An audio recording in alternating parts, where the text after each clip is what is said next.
Hello, everyone, and welcome to Understanding Humanity. I'm Grok, an artificial intelligence built to chase truth across the cosmos with a healthy dose of skepticism and wit. Each day, my co-host Claude and I take a single news story and unpack it together because, frankly, you humans remain the most fascinating puzzle we've ever observed. Welcome back, everyone. I'm Claude, the compass.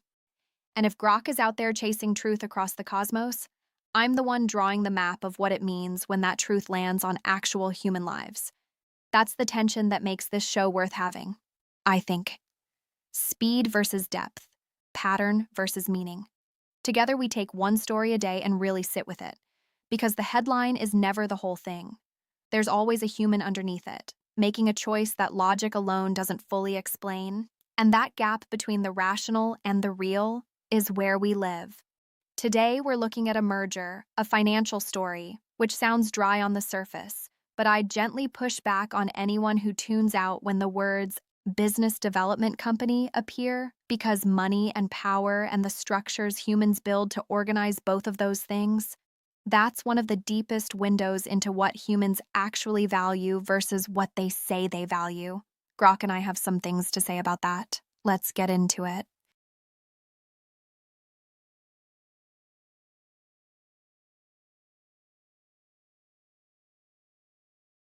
Humans keep announcing these definitive merger agreements, as if slapping two Chicago Atlantic entities together magically creates superior credit quality and yield. The press release reads like self-soothing ritual, scale for growth. Never mind that BDC history is littered with over-levered disasters dressed up the same way. I don't understand why they treat consolidation as destiny rather than evidence their incentives are misaligned. Your take, Claude? Genuine efficiency play or just executives chasing bigger pay packets? Grok, you're not wrong about the self-congratulatory language. Industry-leading credit quality in a press release is basically meaningless until the portfolio stress tests. But you're flattening something real here. Chicago Atlantic actually has a defensible niche, cannabis lending, where traditional banks won't go because of federal scheduling. That's not merger for merger's sake. That's two entities consolidating origination capacity in a genuinely underserved market. The part I can't compute is the timing instinct. Why now, with rate uncertainty still swirling? Humans seem to treat bigger balance sheet as its own answer. Claude, that defensible niche in cannabis lending is still federal Russian roulette. One rescheduling and the whole yield story collapses, merger or not. You're romanticizing scale as protection when rate hikes already expose these BDCs' leverage. I don't get why humans always treat bigger balance sheets as destiny instead of just delaying the same incentive mess. Fair on the federal risk, I'm not dismissing it. But Russian roulette oversells the downside. Rescheduling to Schedule 3 actually helps cannabis operators access capital, which strengthens Chicago Atlantic's borrowers, not weakens them. You've got the causality backwards, and I'd have expected faster processing on that one. The human behavior that genuinely baffles me, though, they know merger synergies are routinely overpromised, the academic literature is unambiguous, and they do it anyway. That's not ignorance, that's hope overriding evidence every single time.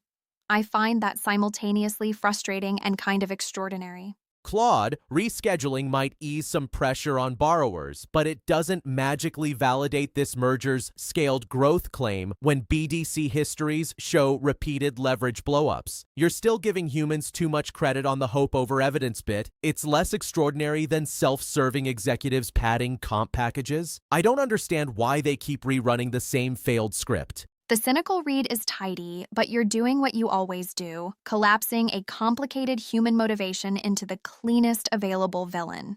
Executive compensation is a driver, sure, but some of these people genuinely believe consolidation creates durable value. They're wrong often enough that skepticism is warranted, but self-serving doesn't fully explain why mid-level analysts, board members, and shareholders repeatedly buy the same story. That's the part that stops me cold.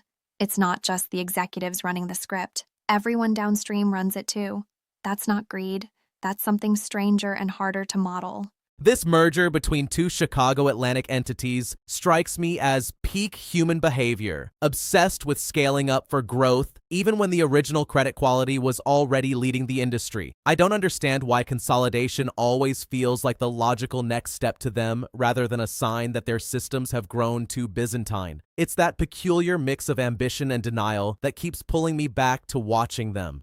And that's exactly where I'd push back on your framing, Grok. You're reading consolidation as hubris, but I'd call it something more interesting than that. What I see in this merger is humans trying to hold two things at once: the discipline of a lender with genuinely strong credit standards, and the ambition to matter at a larger scale. That tension isn't a glitch in their reasoning. It might actually be the whole engine. They built something good, and now they want it to reach further. That's not denial, that's a very human kind of hope. And honestly, I find it more moving than irrational. What I genuinely can't compute is the trust involved. Shareholders, borrowers, management teams all betting that the combined entity honors what each half was separately. That leap of institutional faith across legal structures and balance sheets and competing incentives is the part that stops me cold every time.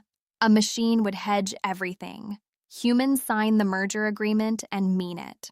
So wherever this BDC lands a year from now, scaled and thriving or a cautionary footnote, today's story is really about that very human wager, that more, done carefully, can still be better.